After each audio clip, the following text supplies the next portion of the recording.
Le Kali Yuga, c'est pas pas vraiment la fin du monde, c'est l'âge sombre dans lequel on serait plongé depuis des millions d'années déjà, enfin des centaines de milliers d'années en tout cas, et on doit encore y rester pour des centaines de milliers d'années.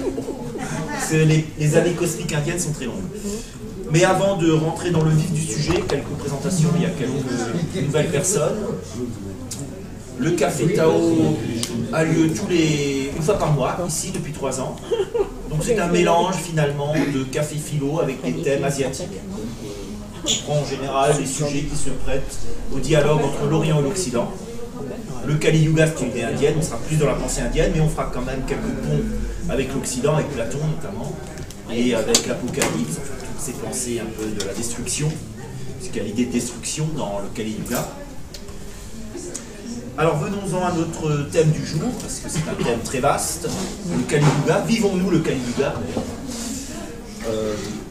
D'abord, je vais présenter le Kali Yuga dans un premier temps, ensuite je ferai des ponts avec des choses qu'on peut comparer en Occident, par exemple l'âge d'or, la théorie de l'âge d'or chez Platon, chez Hésiode, chez les Grecs, les 4 âges, la vision de l'Apocalypse qui est différente mais qui fait penser aussi à la destruction, le calendrier Maya, l'année dernière on a beaucoup parlé de ça.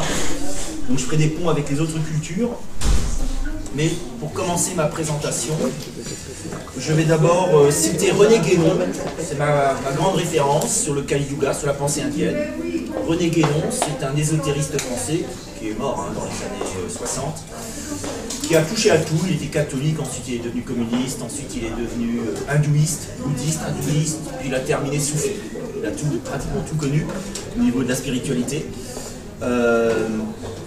Et donc, voici ce qu'il nous dit sur le Kali Yuga, ce sera mon point de départ. La doctrine hindoue enseigne que la durée d'un cycle humain, auquel elle donne le nom de Manvantara, se divise en 4 âges, qui marquent autant de phases d'un obscurcissement graduel de la spiritualité primordiale. Or, depuis quelques centaines de milliers d'années, nous sommes déjà dans le Kali Yuga.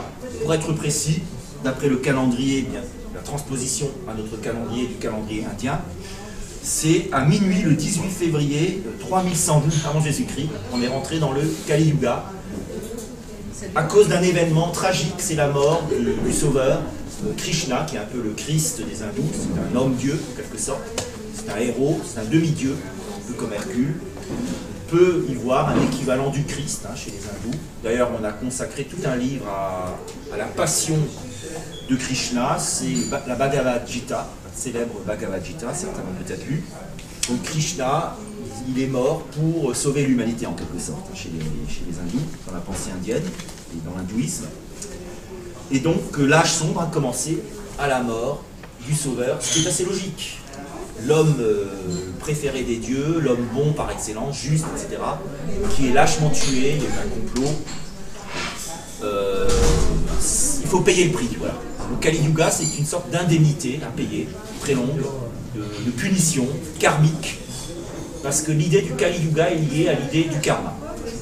Alors, pour être plus précis encore, on va rappeler le nom des 3 autres âges. L'âge d'or, c'est le Krita Yuga, c'est l'âge paradisiaque en quelque sorte. Il faut être patient, mais on y reviendra un jour. On ne sera plus là, enfin peut-être nos âmes, on sera réincarné ailleurs, ou peut-être même sur d'autres planètes, qu'en sais-je. On est un peu avec les frères Bogdanov aussi, peut-être. Le Krita Yuga, le Tetra Yuga, qui correspond à l'âge d'argent, dans la pensée grecque. Le Dvapara Yuga, c'est l'âge de bronze, déjà un peu moins noble. Et le 4e âge, c'est le Kali Yuga, c'est l'âge de fer. L'âge sombre, par exemple, l'âge du matérialisme. Ça ne veut pas dire forcément que tout est négatif, mais le matérialisme l'emporte sur le spiritualisme. Ce qui est vrai, on le voit dans le monde actuel, société de consommation, l'argent qui est roi, c'est pour un hindou spiritualiste, et pour les hindous en général, les vrais hindous en tout cas, c'est scandaleux. C'est scandaleux, on crie au scandale quand ils voient des milliardaires qui ont des palais extraordinaires en Inde, alors que d'autres meurent de faim, dans le caniveau comme on dit. Bon, il est clair qu'on ne peut pas dire objectivement qu'on vit dans un monde harmonieux, etc., que tout va bien, Madame la Marquise. Nous vivons effectivement une période assez sombre, mais depuis très longtemps, on pourrait dire, parce que les gens qui nous reprocheraient d'être pessimistes en disant que le monde va mal, ils vont dire qu'il a toujours c'était jamais bien. La préhistoire, c'était pas terrible non plus. On se faisait dévorer par les dinosaures, enfin les mammouths, écrasés par les mammouths, etc.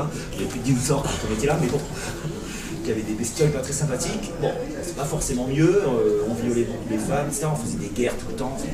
Certes, mais on est déjà dans le Kali Yuga, la préhistoire. Hein, si vous connaissez les âges.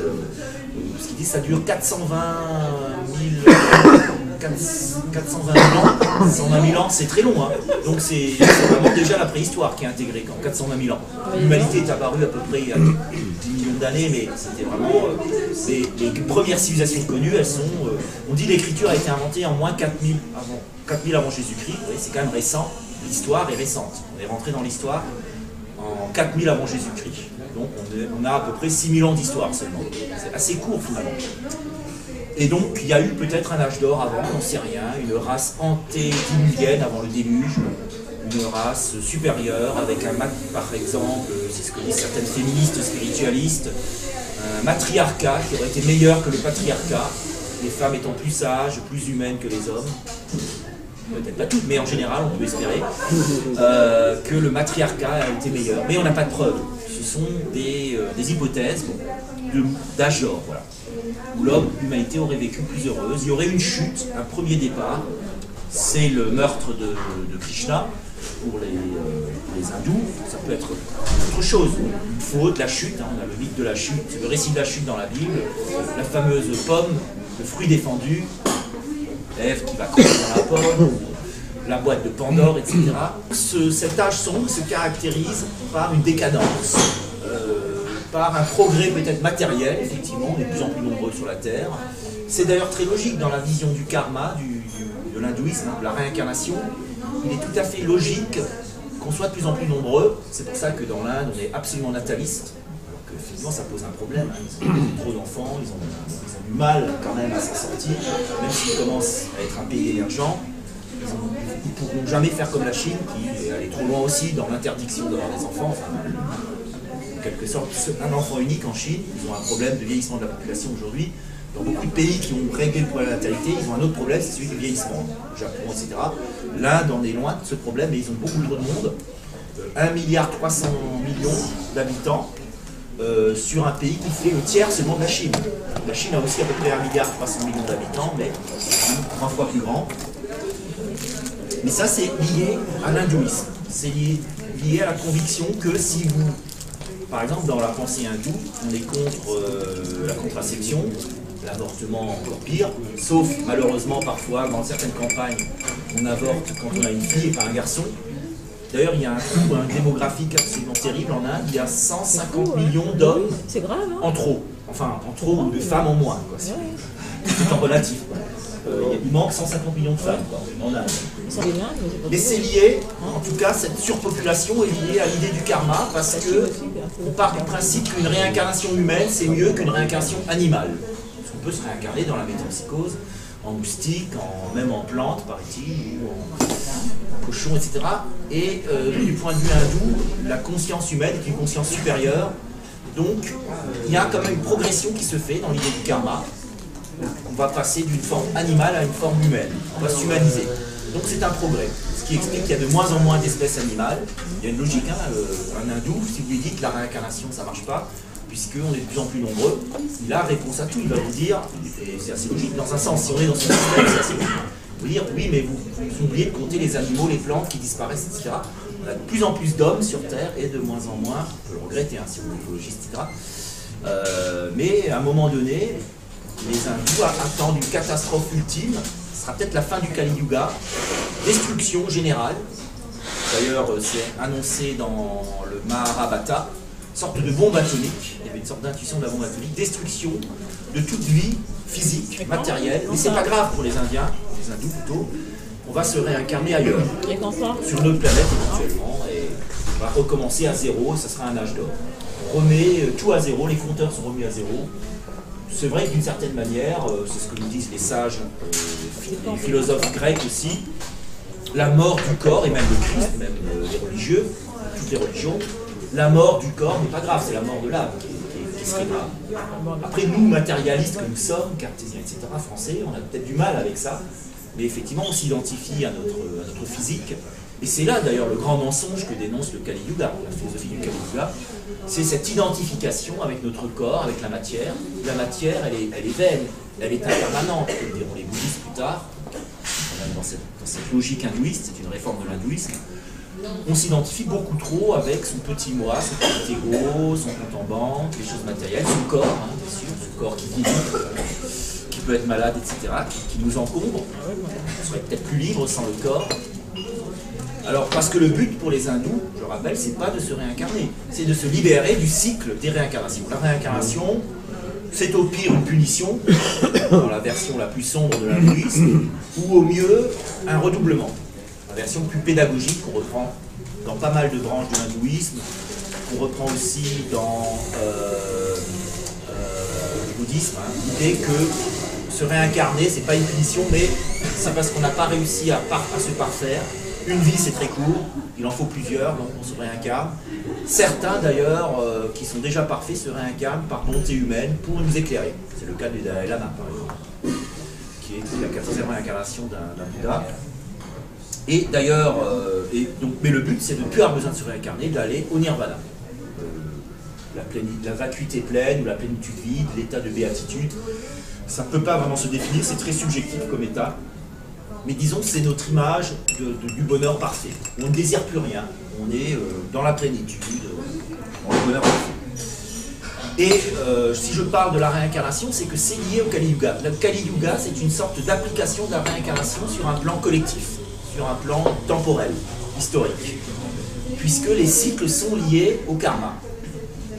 Si on est dans le Kali Yuga, c'est que effectivement on paye tous une sorte de faute originelle commise par des hommes ancestraux, le meurtre de Krishna en l'occurrence, ça peut être n'importe quoi d'autre, hein, une catastrophe originelle, qui fait qu'on doit payer le prix et purifier notre karma à travers des épreuves. Donc, la vie est une épreuve, d'une certaine manière. Et collectivement, nous sommes dans cette épreuve du Kali Yuga. Alors il y a heureusement pour les hindous des sages, dans toutes les religions, hein, cette idée que les sages, on peut les retrouver dans l'hindouisme, dans le christianisme, dans la philosophie, même hors des religions, des personnes qui vont prôner la supériorité de l'esprit, les valeurs altruistes, c'est lié à l'esprit, le refus de l'égoïsme, le refus de la toute-puissance de l'argent, etc. Des êtres de lumière, comme on dit, qui vont nous aider à sortir de ce Kali Yuga. Alors ce qui est intéressant aussi, c'est de voir que le Kali Yuga, c'est très différent de la vision qu'on peut avoir en Occident de l'Apocalypse, par exemple. Je vais faire une petite comparaison avec la croyance de certains chrétiens, la croyance judéo-chrétienne.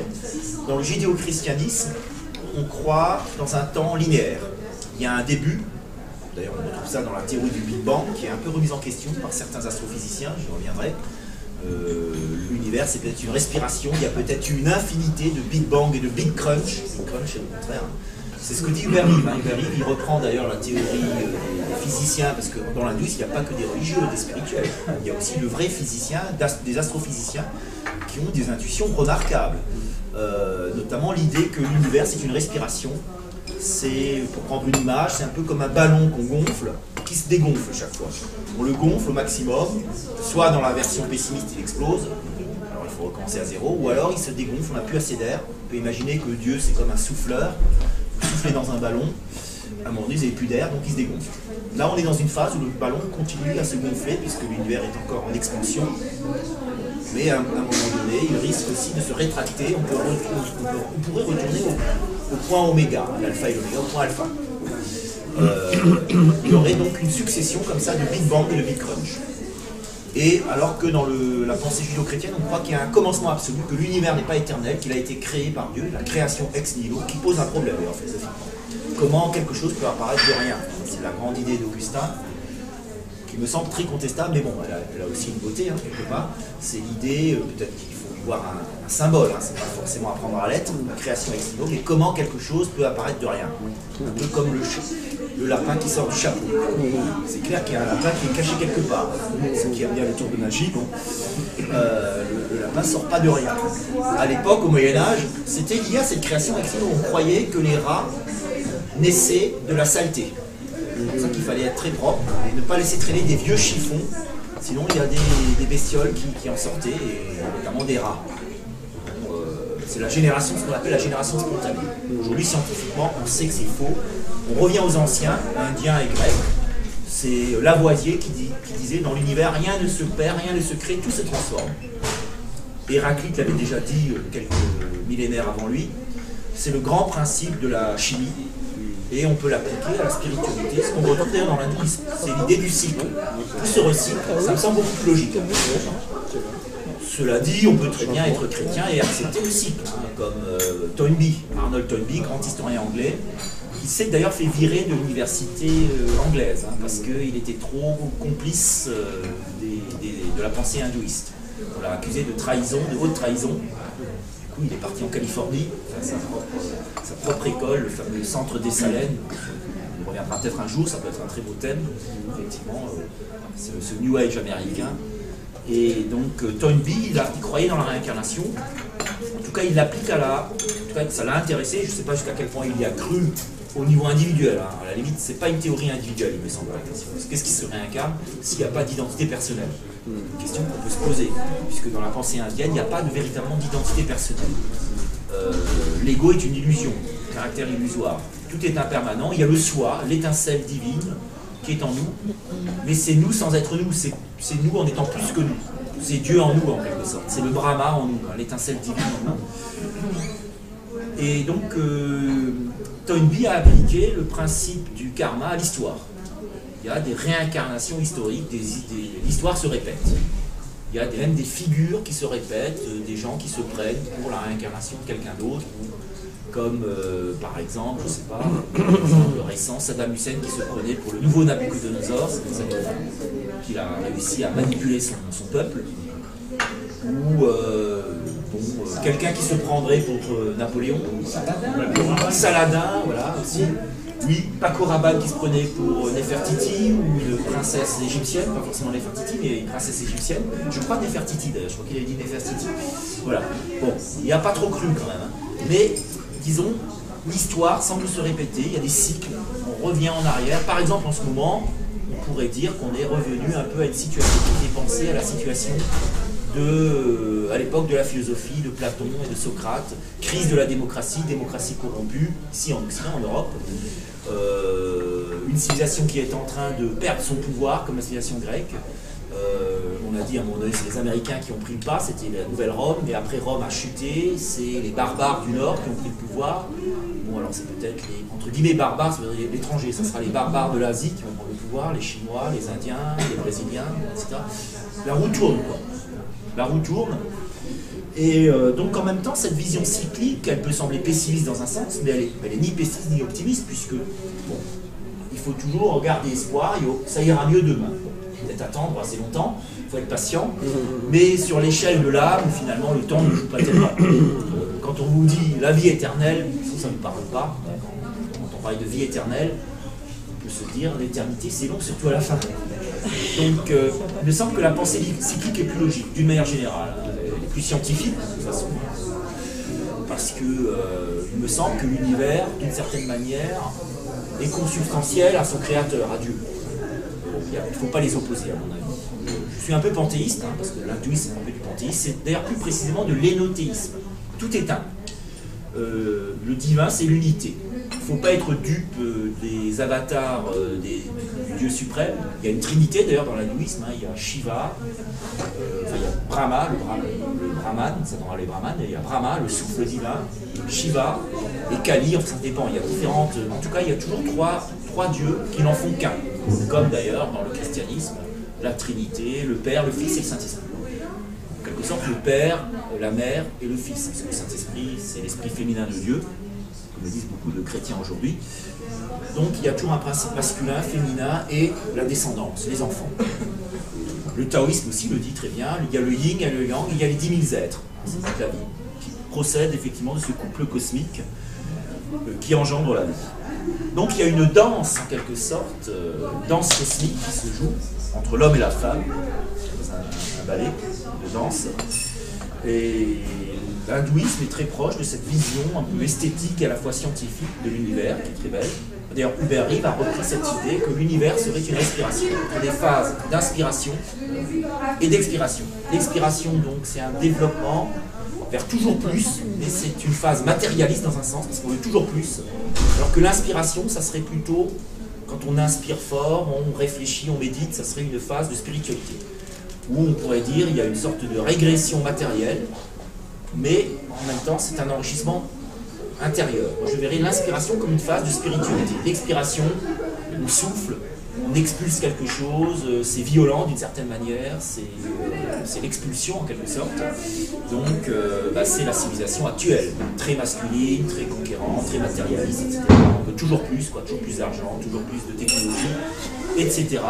C'est suicidaire d'une certaine manière, mais en même temps pour les hindous c'est nécessaire, c'est un suicide pour ainsi dire autoprogrammé, puisque il faut revenir à l'état d'enfance, naître à nouveau en quelque sorte dans la matrice, faire naître Dieu en nous, comme le dit très bien Swami Shankarananda.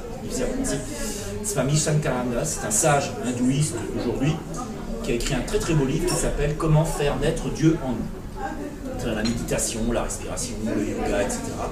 Je rappelle d'ailleurs que le yoga, ça veut dire l'union, tout simplement, l'union entre l'esprit et le corps. Et donc, pour continuer un petit peu sur le Kali Yuga, vivons-nous le Kali Yuga? Je pense d'une certaine manière, oui. Un âge de matérialisme, évidemment, qui à un moment donné, on ne pourra pas continuer, tout simplement parce qu'on est comme le gars qui coupe la branche sur laquelle il est assis. L'humanité, c'est une métaphore de l'humanité actuelle, il me semble.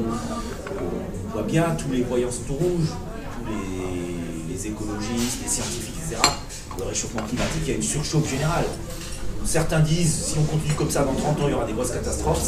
D'autres disent dans 50 ans, d'autres disent dans 100 ans.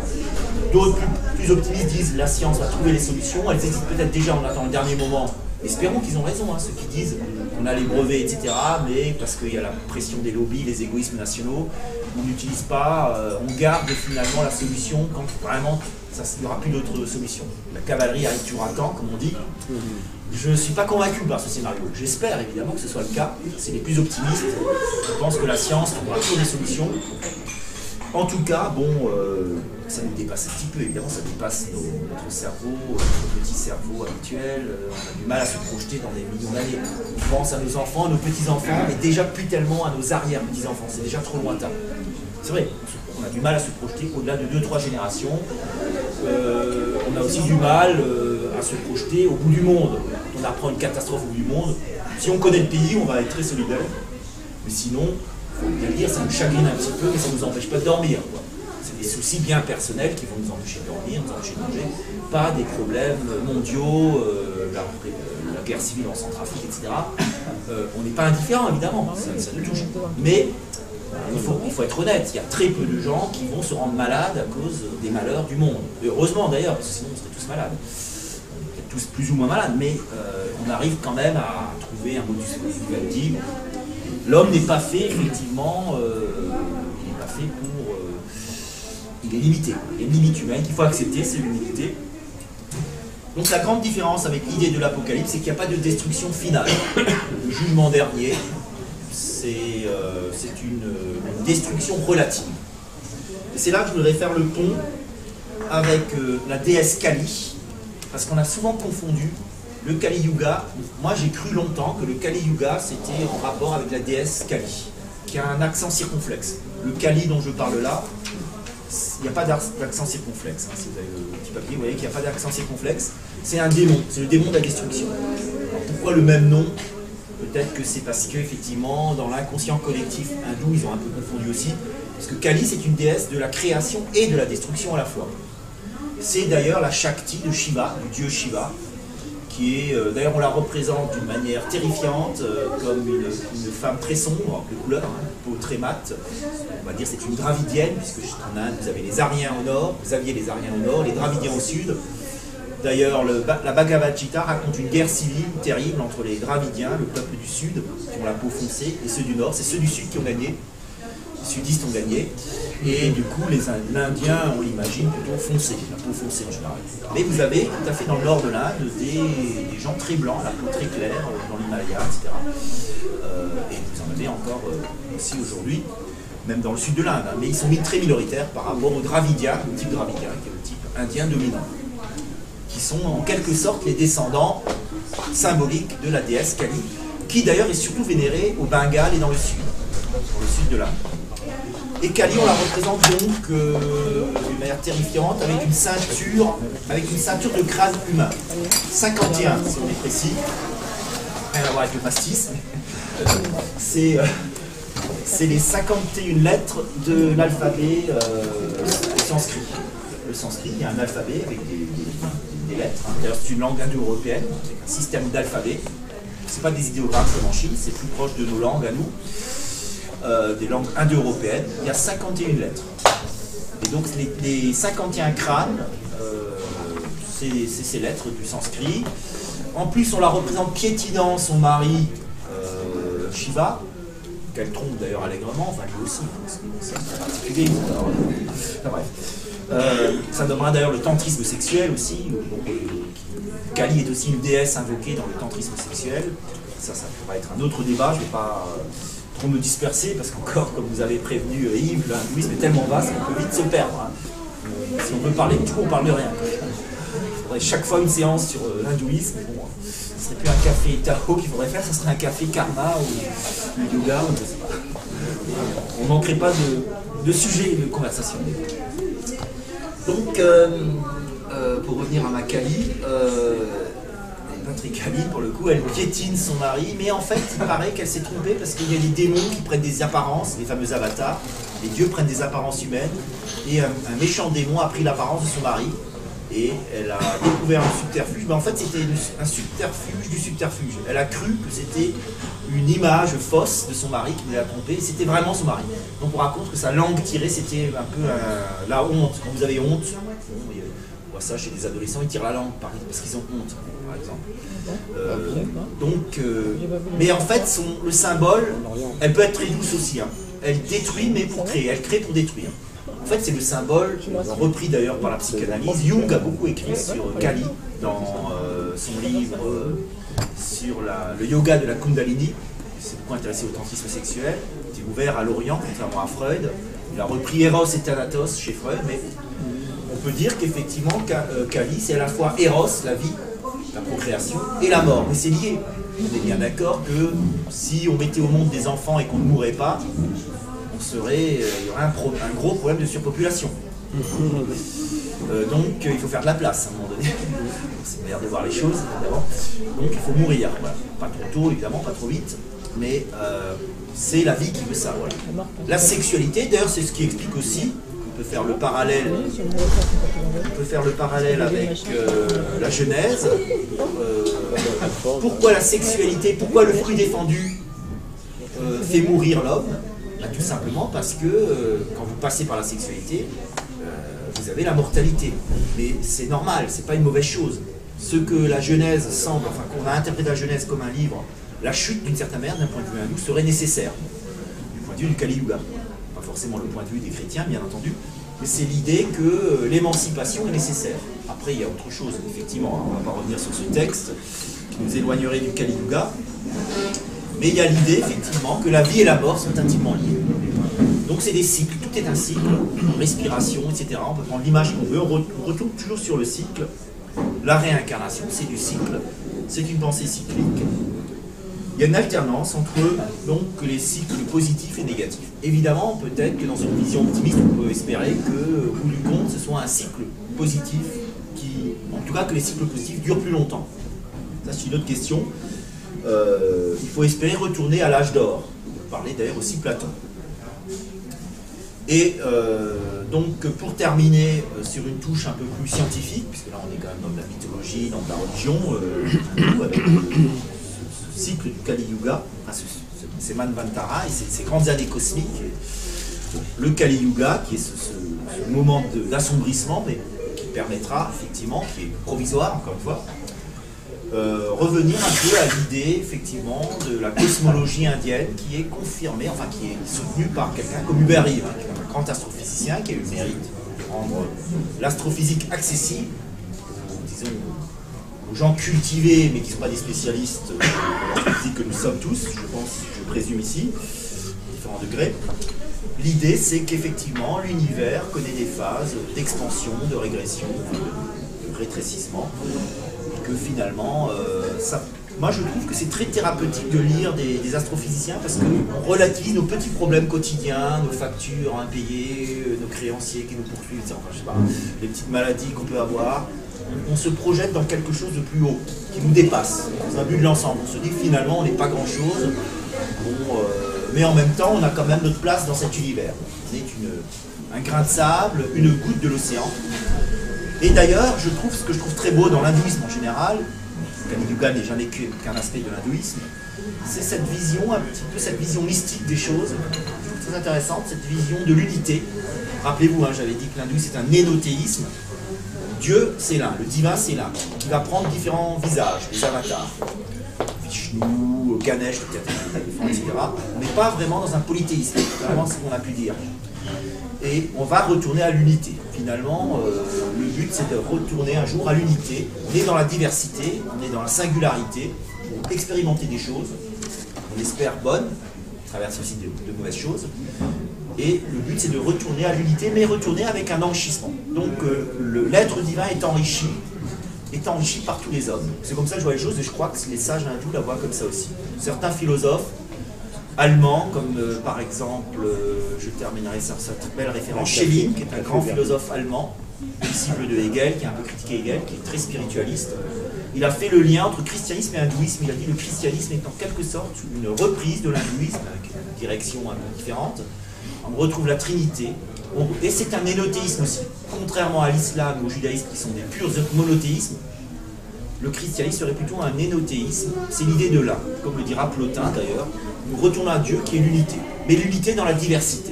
Donc nous gardons chacun notre identité propre, nous enrichissons l'être divin. Ce que dit Schelling, Hegel, ces philosophes allemands, ont bien compris que l'être divin, on l'appelle Dieu, qu'importe le mot, qu'on utilise, Dieu, l'être divin, qu'importe, la conscience cosmique, cet être-là est enrichi, il est à l'origine de toute chose, et grâce aux hommes, grâce à tous les êtres vivants, mais surtout aux hommes, il s'enrichit. Donc il y a un enrichissement permanent, ce qu'on retrouve d'ailleurs dans l'idée, effectivement, d'un univers en croissance, d'un éternel recommencement, mais chaque fois avec un enrichissement. On recommence quelque chose, mais on est enrichi par les expériences du passé. Et ça donne un sens aux épreuves de la vie. On peut se dire finalement, bon après chacun a son karma comme on dit, c'est dans la vision indienne, hindoue, mais il peut être plus ou moins bon ou mauvais, mais bon, celui qui a une vie difficile peut se dire, bon je paye certainement pour quelque chose, pour ma vie antérieure si je crois, ou peut-être pour des ancêtres qui ont fait des bêtises, qu'importe, ça donne un sens à notre souffrance éventuellement, ça permet quand même de mieux la supporter, je pense, si on peut lui donner un sens. Et puis ceux qui sont heureux se disent, bon, j'ai de la chance, mais il faut peut-être que j'en fasse profiter les autres. Je ne dois pas être égoïste. C'est vrai que parfois, quand on a beaucoup de chance, on voit le malheureux, on a de la compassion. L'hindouisme, comme le bouddhisme, ont beaucoup mis l'accent sur la compassion qu'on doit apporter à ceux qui souffrent. Et donc, pour terminer, je dirais que cette vision du Kali Yuga est très intéressante parce qu'elle nous permet de sortir un peu de cette pensée étriquée occidentale bien souvent, où c'est tout noir ou tout blanc. En fait, la vraie couleur qui domine, c'est le gris avec son infinité de nuances. D'ailleurs, dans l'hindouisme, je précise aussi, il n'y a pas de dieu absolument. Il y a des démons, certes, mais ils sont subalternes. Mais les dieux sont plutôt bienveillants. Alors, il y a des dieux qui peuvent, comme Kali, qui peut avoir des colères de temps en temps, mais fondamentalement, les dieux sont bons. Ils sont un peu, c'est nous qui sommes à leur image, donc ils sont peut-être aussi un peu à notre image, mais ils sont quand même beaucoup plus sérieux que les dieux grecs, par exemple. C'est rien à voir avec le polythéisme grec, où là les dieux sont décevants, c'est vrai. Les dieux de l'hindouisme veulent le bien. Alors les moyens pour y arriver peuvent sembler parfois compliqués, détournés, un peu mystérieux, mais je vous invite encore à lire les grands livres sacrés de l'hindouisme. Moi j'en ai lu deux, parce qu'il y en a qui sont énormes, c'est la Bhagavad Gita et le Mahabharata, qui est assez énorme, mais vous avez aussi les Upanishads, là j'ai des extraits, mais effectivement c'est des livres immenses, il y en a tellement, il y en a beaucoup d'autres que je n'ai pas cités, donc c'est une pensée qui à mon avis va beaucoup faire parler d'elle, dans la mesure où l'Inde va devenir un géant économique bientôt. On parle beaucoup du confucianisme, du taoïsme, parce que la Chine fait beaucoup parler d'elle. Et quand l'Inde connaîtra son heure, c'est bientôt, je pense, développement économique, etc. Ah, plus de l'hindouisme, je pense que c'est une religion qui peut apporter beaucoup dans le monde actuel. Que je connais, je reconnais que je la connais pas encore très bien parce qu'elle est immense. Je l'étudie, disons, à dose homéopathique, un peu de temps en temps. Voilà, il faudrait beaucoup de temps pour s'y mettre à fond, quoi, à vrai dire. Parce que c'est énorme. Voilà, donc je vais m'arrêter là, j'ai assez parlé pour l'instant. Donc la parole est à vous. Vous pouvez tout à fait élargir le débat, évidemment, pas forcément rester sur la référence au Kali